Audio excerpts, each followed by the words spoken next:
Hello friends, आज हम लोग मराठी सुलभ भारती इयत्ता 8वी का लेसन नंबर 2 मी चित्रकार कसा झालो इसका एक्सप्लेनेशन स्टडी करेंगे। इसके ऑथर है ल म कडू। तो इस लेसन में क्या है, निसर्गाच्या सान्निध्यात आपल्याला आपल्यातील उपजत कला शोधण्याचे अनेक मार्ग सापडतात, हे लेखकाने स्वानुभवातून या पाठात सांगितले आहे। तो नेचर के साथ में सन्निध्यात यानी इन क्लोज विसिनिटी, नेचर के साथ में हमको हमारे अंदर जो उपजत कला है, उपजत यानी मौजूद है, हमारे अंदर है जो कला है, उसको ढूंढने में बहुत सारे रास्ते मिलते हैं, इंस्पिरेशन मिलता है। ये लेखक ने स्वानुभवातून यानी अपने खुद के एक्सपीरियंस से इस लेसन में हमको समझाया है। तो मी तुमच्या एवढा असताना जे अनुभवलं पाहिलं ते तुम्हाला सांगणार आहे। तो लेखक बच्चों से कह रहे हैं कि मैं जब तुम्हारी उम्र का था तो उस वक्त मैंने जो अनुभव किया, एक्सपीरियंस किया, पाहिलं, देखा, वो मैं तुमको बताने वाला हूं। यानी अपना बचपन का एक्सपीरियंस लेखक बता रहे हैं। तो प्रथम निसर्ग, सबसे पहले लेखक नेचर के बारे में बता रहे हैं। आपण निसर्गाला कधीही विसरून चालणार नाही। हम नेचर को कभी भी भूल कर नहीं चलेगा, विसरणे टू फॉरगेट। त्याच्या विरोधात न जाता मर्जीत राहणं केव्हाही आपल्या फायद्याचं आहे। तो नेचर के अपोज में न जाते हुए उसके मर्जी में रहना यानी नेचर के साथ में रहना, नेचर के खिलाफ नहीं जाना, ये हमेशा हमको फायदा देगा। निसर्गातून आपला पालन पोषण होतं, नेचर से ही हमारा पालन पोषण होता है। हमारी सारी जरूरत नेचर से ही पूरी होती है। आणि निसर्गच आपल्याला नाना कला शिकवतो और नेचर ही हमको नाना कला यानी बहुत सारी, नाना मैनी, बहुत सारे आर्ट्स हमको नेचर से सीखने मिलते हैं। निसर्ग ढूंढाळत रहा, तुम्हाला सर्जनाच्या वाटा आपसूक सापडतील। तो नेचर में आप ढूंढते रहो, ढूंढाळत रहा, सर्च करते रहो, ढूंढते रहो, तो क्या मिलेगा आपको? सर्जनाच्या वाटा, सर्जन, क्रिएटिविटी, नया नया चीज को क्रिएट करने के लिए इंस्पिरेशन, रास्ता आपको नेचर में से, नेचर को देखने से मिल जाएगा। आज के ज़माने में हमारे पास नेचर को ऑब्जर्व करने के लिए टाइम नहीं है, तो इसके लिए लेखक कह रहे हैं कि थोड़ा वक्त निकाल के हमको नेचर को ऑब्जर्व करना चाहिए। इससे हमको बहुत कुछ सीखने मिलता है। आता तुम्हाला माझीच गोष्ट सांगतो। अब लेखक अपना एक्सपिरियंस बता रहे। अब मैं तुमको मेरी स्टोरी सुनाता हूँ। माझं प्राथमिक शिक्षण एका लहानशा खेड्यात झालं। मेरा जो प्राइमरी एजुकेशन था एक छोटे से खेड़े में हुआ। खेड़ा एकदम छोटा सा गाव। माझं खेडं अतिशय निसर्गरम्य आणि सुसंस्कृत होतं। तो लेखक का गांव कैसा था? बहुत निसर्गरम्य यानी नेचुरल ब्यूटी से भरा हुआ था और सुसंस्कृत, बहुत कल्चर्ड था। घनदाट जंगल, दुथडी भरून वाहणारी नदी, निळे डोंगर, हिरवी रानं, 4.4 नेचुरल ब्यूटी की चीजें नेचर के गांव के बारे में आई है। वो क्या क्या है? घनदाट जंगल, बहुत ही घने जंगल थे। दुथड़ी भरून वाहणारी नदी, दुथड़ी भरून वाहने ये मुहावरा है, वाक्प्रचार है, यानी ओवरफ्लो होना, बहुत ज्यादा फ्लो होना, ऐसी नदी थी। और निळे डोंगर यानी ब्लू पहाड़ थे और हिरवी रान, हरे भरे घास थे। अवघा आनंदी आनंद, बहुत ही खुशी चारों तरफ फैली हुई थी। नेचर को देखने से भी इंसान को खुशी मिलती है। अशा वातावरणात माणसातील सर्जनशीलता उफाड़ून आली नहीं तर नवलच, तो ऐसे वातावरण में, ऐसे एटमॉस्फेयर में, नेचर के बीच में इंसान के अंदर की जो सर्जनशीलता है, जो क्रिएटिविटी है, वो उफाड़ून यानी वो उबलकर, बॉईल होकर बाहर ना आ जाए, तो ये नवल की बात है। यानी नेचर से तो इंसान को बहुत इंस्पिरेशन मिलता है। माझा एक मित्र होता, मेरा एक दोस्त था। आम्हाला खूप वाटायचं कि आपण चित्र काढावीत। हमको बहुत लगता था कि हम ड्राइंग करना चाहिए, चित्र, ड्राइंग। पण काय करणार? लेकिन क्या करते, आमच्याकडे कसलीच साधनं नव्हती। हमारे पास कुछ भी साधन, रिसोर्सेस नहीं थे। पेन्सिल, रंग, ब्रश हे तर सोडाच, साधा कागद ही नव्हता। पेंसिल, रंग और ब्रश कलर करने के लिए ये तो छोड़ दो, साधा कागज भी नहीं था। अभ्यासाची एकच वही, पढ़ाई के लिए एक ही किताब मिलती थी। पाटीवर लिहिण्याची एक पेंसिल और पाटी के साथ में एक पेंसिल मिलती थी लिखने के लिए। तिचे तुकडे झाले तरी सांभाळून वापरावी लागायची। अगर वो पेंसिल के टुकड़े भी हो गए तो फिर भी उसको संभाल के यूज करना पड़ता था। दुसरी मिळण्याची शक्यता नव्हती, क्योंकि दूसरे मिलने की कोई पॉसिबिलिटी नहीं थी, गरीब लोग थे. शिवाय सगळ्यात मोठी अडचण किंवा धाक असा होता, लेकिन सबसे बड़ा अड़चन प्रॉब्लम या धाक यानी थ्रेट डर इस बात का था की चित्र बित्र काढलेली ना मास्तरांना आवडायची न घरातल्यांना, कि ड्राइंग करना न टीचर को पसंद था और न घर वाले लोगों को. वात्रटपना वाटायचा. उनको लगता था कि ये वात्रटपना, मिसचीफ, नॉटीनेस, कि ये बच्चा पढ़ाई लिखाई छोड़ के ये बदमाशी कर रहा है, ऐसा ख्याल था उनका. वैशाख महिन्यातला ऊन करपवून टाकणारा असायचं. वैशाख मराठी के कैलेंडर का एक महीना है, गर्मी का महीना. उसके अंदर जो ऊन, जो धूप होती है, करपवून टाकणारा यानी जला देने वाला, झुलसा देने वाला, बहुत ज्यादा गर्मी का महीना होता है. आम्ही गावातली सगळी मुलं नदीच्या डोहात जाऊन पडायचो. तो हम गांव के सब बच्चे क्या करते थे, नदी के डोह में, डोह यानी नदी का एक डीप पार्ट होता है, वहां पर जाके हम पढ़ाई से वहां जाके हम तैरते थे, बैठ जाते थे पानी के अंदर जाके. अंगात गारवा भरला, जब जिसम में थोड़ी ठंडी भर जाती थी, गारवा ठंडी, कि पुन्हा काठावर येऊन बसायचं, कि फिर से हम नदी के किनारे आकर बैठ जाते थे. काठ नदी का किनारा. काठ लगत खूब खड़क होते. काठ लगत यानी किनारे, नदी के किनारे से लगकर बहुत सारे खडक, बहुत सारे बड़े बड़े पत्थर थे. पाण्याच्या प्रवाहामुळं गुडगुडीत सपाट झालेले, लांब रुंद पसरलेले, पानी के फ्लो के वजह से वो गुड़गुड़ित यानी सपाट हो गए थे, प्लेन हो गए थे, और लांब रुंद पसरलेले, बहुत दूर तक फैले हुए थे. आम्हाला तिथंच आमचा कैनवस सापडला, तो वहीं पर हमको हमारा कैनवस मिल गया. कैनवस जिस पर ड्राइंग बनाई जाती है. अब इनके पास तो कागज नहीं था, तो अब इन्होंने सोचा कि इस काले जो पत्थर है नदी के किनारे, इसी पर बनाया जाए ड्राइंग, तो उसी को वो कैनवस कह रहे. या भल्या थोरल्या खडकावर मनसोक्त चित्र काढता येणार होती. अब इस बहुत बड़े पत्थर पर दिल भर के, मनसोक्त दिल भर के ड्राइंग करना पॉसिबल थी. पण कशानं काढणार, लेकिन ड्राइंग बनाए किससे, ब्रश व्रश कुछ तो था नहीं. तोही मार्ग सापडला, वो भी रास्ता मिल गया. आमच्या त्या भागात तांबूस रंगाचा मुरुम असतो. हमारे उस इलाके में तांबूस यानी रेडिश रंग का मुरुम होता है. मुरुम एक पत्थर होता है, सॉफ्ट पत्थर. शिवाय पिवळट रंगाचे दगडही सापडतात, और इसके अलावा पीले रंग के कुछ पत्थर भी मिलते हैं. ते दगड आपटले कि त्याची पिवळी पिवळी फक्की पड़ते. वो पत्थर को अगर जमीन पे पटकेंगे तो उसकी पीली पीली फक्की यानी पाउडर निकलता है. अगदी पिठासारखी असते.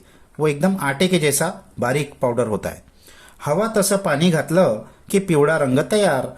अब उसमें जितना चाहिए उतना पानी मिला लो तो पीला कलर तैयार. मुरुमाचा खडा ओला करून घेतला आणि खडकावर चित्र रेखाटणं सुरू झालं.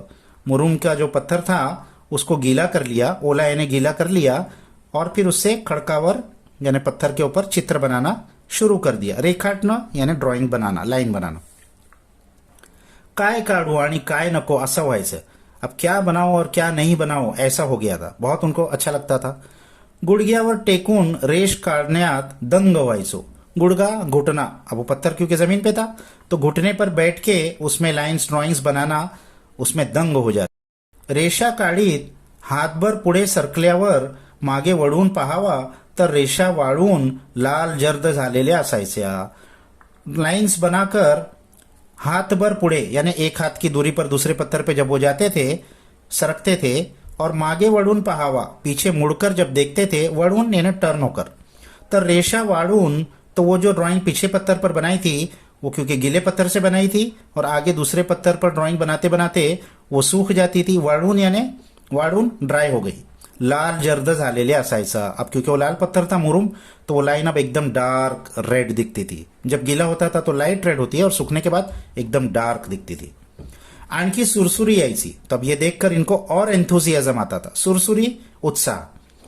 तापलेल्या खडकावर टेकून टेकून गुडघ्याची साल्ट गेलेली लक्षातच यायची नाहीत. तो तपे हुए पत्थर पर पैर टेक टेक कर गुड़गा यानी घुटने की चमड़ी जो है वो निकल गई है, जल गई है, ये भी हमको ध्यान में नहीं आता था. यानी इतने मगन हो जाते थे. मग उभ्या खडकावर चित्र काढणं सुरू झालं. फिर उसके बाद में जो थोड़े खड़े पत्थर थे उस पे चित्र निकालना शुरू किया. काही दिवसांनी वाटायला लागलं की यात रंग भरावेत. कुछ दिनों के बाद ऐसा फील हुआ कि इसमें रंग भी भरना चाहिए. पण ते कुठून आणणार, फिर रंग कहाँ से लाएंगे. त्या दिवसांत काटे सावर फूलते। तो उन दिनों में काटे सावर, ये एक तरीके का कॉटन का प्लांट होता है, वो खिलता है। लाल भड़क होते हैं, उसका जो फ्लावर होता है एकदम लाल भड़क होता है, बहुत डार्क रेड कलर का होता है।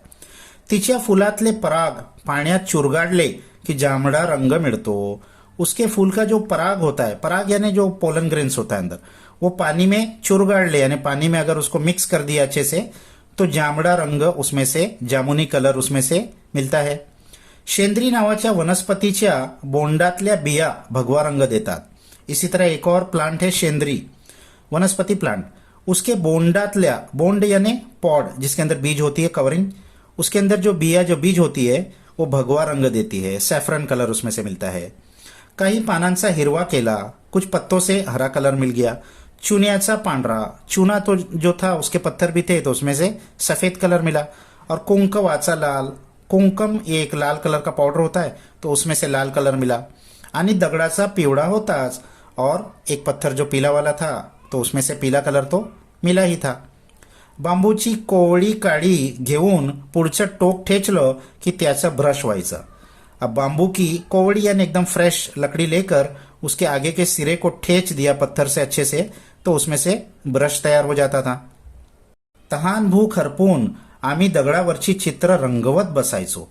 तो तहान भूख हरपून यानी भूख और प्यास भूल कर इतने ज्यादा मगन हो जाते थे कि खाना पीना भी भूल जाते थे। वो पत्थर पर क्या करते थे, चित्र जो बनाया था उसमें कलर भरते बैठते थे। नजर जाईल तिथपर्यंत चित्र चित्र, जहां तक नजर जाती थी वहां तक ड्राइंग ही ड्राइंग बनाई थी। थोड्या दिवसांनी पाऊस यायचा। अब उसके क्योंकि गर्मी के महीने में ये कर रहे थे, उसके ही कुछ दिनों बाद बारिश का मौसम आता है तो थोड़े ही दिनों में बारिश आ जाती थी। नदी वहायला लागायची। जब बारिश आती थी तो वो नदी बहने लग जाती थी, ओवरफ्लो होने लग जाती थी। आमची चित्र नदीच्या पोटात गडप व्हायची। तो हमने जो चित्र बनाए थे वो नदी के पेट में गड़प होने डूब जाते थे। वो पत्थर बारिश में नदी के अंदर चले जाते थे। मी जे काही व्यक्तिगत सांगतो आहे ते एक उदाहरण आहे। मैं जो ये अपना पर्सनल एक्सपिरियंस बता रहा हूं ये तो एक एग्जाम्पल है। निसर्ग किती परीनं आपल्याला देत असतो, नेचर कितने तरीके से परीनं अलग अलग प्रकार से, अलग अलग टाइप से हमको अलग अलग चीजें देता है ते लक्षात येईल, ये हमारे ध्यान में आएगा। मला इतकंच म्हणायचे आहे, मुझे सिर्फ इतना ही कहना है कि साधनं नाहीत म्हणून अडून बसण्याचं कारण नाही। कि आप ऐसा मत कहिए कि साधन नहीं है यानी हमारे पास कोई रिसोर्सेस नहीं है तो फिर हम क्या कर सकते हैं, तो कोई काम को छोड़ देना ये सही नहीं है। तुमच्या इच्छा तीव्र असतील तर साधनांशिवाय साधना करता येते। अगर आपकी इच्छा तीव्र है, आपके अंदर विल पावर मजबूत है तो साधनांशिवाय किसी मटेरियल के बगैर भी साधना करता येते। आप बहुत कुछ अचीव कर सकते हो। जैसे लेखक के पास कोई साधन नहीं थे लेकिन उन्होंने दिमाग लगाकर, उनकी इच्छा तीव्र थी तो नेचर में से ही उन्होंने सारे साधन उनको मिल गए। आता हेच पहा, श्रावण सरता सरता पाऊस कमी व्हायचा। अब ये देखिए, श्रावण का महीना खत्म होते होते बारिश थोड़ी कम हो जाती थी, पण नदी वाहताच असायची, लेकिन नदी फिर भी बहती थी। आमचा कॅनव्हस म्हणजे खडक मोकळा व्हायला पार चैत्र महीना उजड़ायचा। तो हमारा कैनवस यानी हमारा जो पत्थर थे वो मोकड़ा यानी फ्री यानी वापस नदी कम हो जाए और वो पत्थर बाहर आ जाए, वो कब तक होता था, चैत्र महीने तक हो जाता था टाइम, जब नदी कम हो जाती थी। तो और काय करायचं, तो जब तक क्या करना चाहिए, त्यातूनच आम्हाला मातीचा नाद लागला। तो उस टाइम पे हमको मिट्टी का नाद लग गया, चलो मिट्टी से कुछ करते हैं। लाल भड़क मऊशार माती हाताला लोण्यासारखी वाटायची। तो वहां की मिट्टी कैसी थी, एकदम लाल कलर की थी और मऊशार बहुत मुलायम। तो हाथ में कैसी लगती थी, लोणी के जैसे ना, बटर के जैसे, मक्खन के जैसा। मूर्ति कराव्यात असं ठरलं, तो इसका क्या करना चाहिए, मूर्ति बनाएंगे हम, ऐसा हमने फैसला किया। पण हा मातीचा खेळ ही लपून छुपून करावा लागे, लेकिन ये माती का खेल भी छुप छुप कर करना पड़ता था। जैसे ड्राइंग करना किसी को पसंद नहीं था तो ये भी करना किसी को पसंद नहीं था। कधी गोठ्याच्या मागच्या बाजूला, तो कभी कहाँ करते थे लोग, गोठा यानी तबेला, उसके पीछे साइड छुप के कभी मूर्ति बनाते थे, नाहीतर गावातील मंदिराजवळच्या बकोडीच्या झाडाखाली आमचा उद्योग चालायचा। नहीं तो गांव के मंदिर के नजदीक एक बकोड़ी का झाड़ था, वहां हमारा ये बिजनेस चलता था मूर्ति बनाने का। मूर्ती करून वाढत ठेवल्या की काही काळात त्यांना तडे जाऊन ढासळायच्या।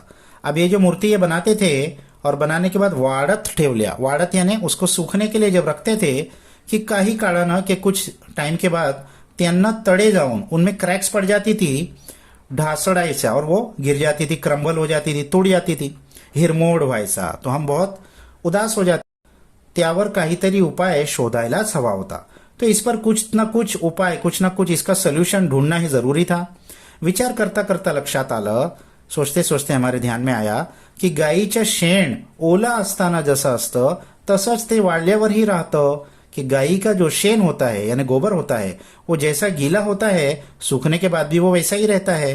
त्याला तड़े जात नहीं, उसमें क्रैक्स नहीं आते हैं. अभी क्योंकि गांव के बच्चे थे ये सब चीज को ऑब्जर्व करते थे. आम्ही शेण मातीत मळून घेतलं. तो हमने गाय का जो गोबर था वो मिट्टी में मिला लिया. आता मूर्ती थोड्या टिकायला लागल्या. अब मूर्ती थोड़ा टिकने लगे, इतना जल्दी तोड़ते नहीं थे.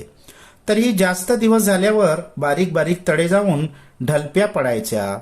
लेकिन फिर भी ज्यादा दिन होने के बाद बारीक बारीक उसमें तड़े जाते थे, यानी बारीक बारीक क्रैक्स पड़ के उसके चिप्स जैसे ऊपर से निकलने लगते थे. ढलप्या पड़ायचा, उसके ऊपर के थोड़े थोड़े ऊपर के लेयर्स झड़ने लगते थे. पुनः विचार शुरू, फिर से गौरव फिकर शुरू हो गया कि अब क्या करें. और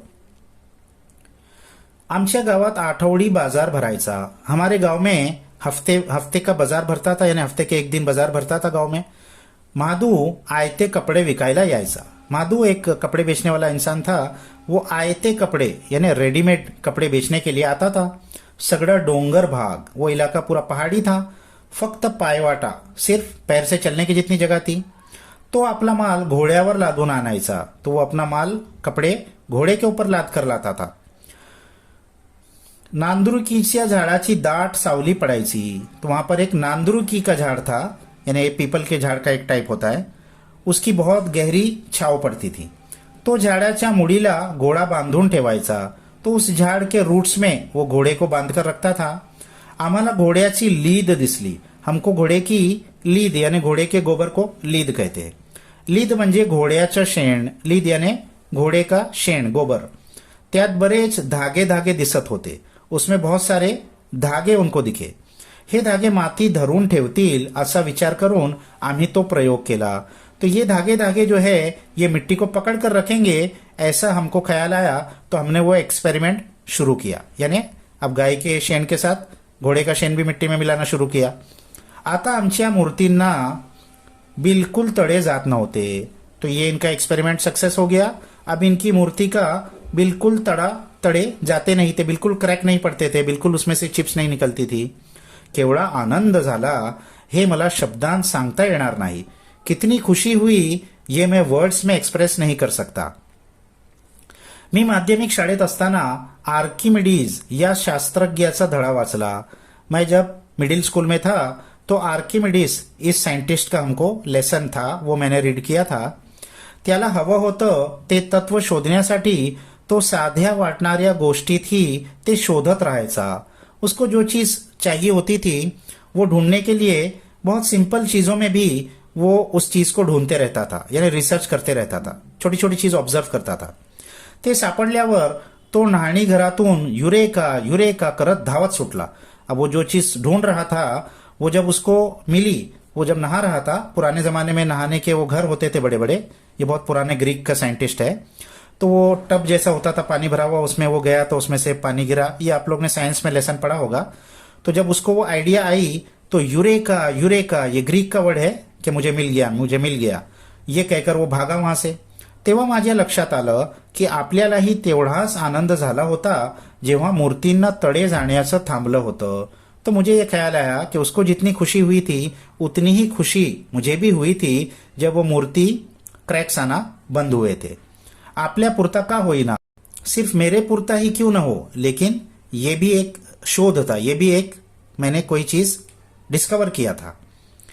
मुलांनो, मी तुम्हाला एवढंच सांगेन की तुमच्या प्रत्येकात आर्किमिडीज दडलेला है. बच्चों, मैं तुमको सिर्फ इतनी बात कहता हूं कि तुम में से हर एक में एक आर्किमिडीज छुपा हुआ है, दडलेला है, हिडन है, छुपा हुआ है. त्याला कायम जगता ठेवा, उसको हमेशा जिंदा रखो. यानी साइंटिफिक स्पिरिट, ये जो रिसर्च है ये हमेशा ऑब्जर्व करते रहो नेचर को. तुमचा आभाळ कायम आनंदानं भरलेला राहील। तो आपका जो आसमान है वो हमेशा खुशी से भरा हुआ होगा, यानी आपको हमेशा सक्सेस मिलेगी। तो इस लेसन में बहुत अच्छे तरीके से लेखक ने नेचर को ऑब्जर्व करने के लिए हमको कहा है। तो बच्चों आप सब भी नेचर को ऑब्जर्व किया करो, थोड़ा वक्त निकाल के नेचर को हमको ऑब्जर्व करना चाहिए। तो इस लेसन के क्वेश्चन आंसर हम दूसरे वीडियो में पहले ही दे चुके हैं। नेक्स्ट वीडियो तक बाय बाय।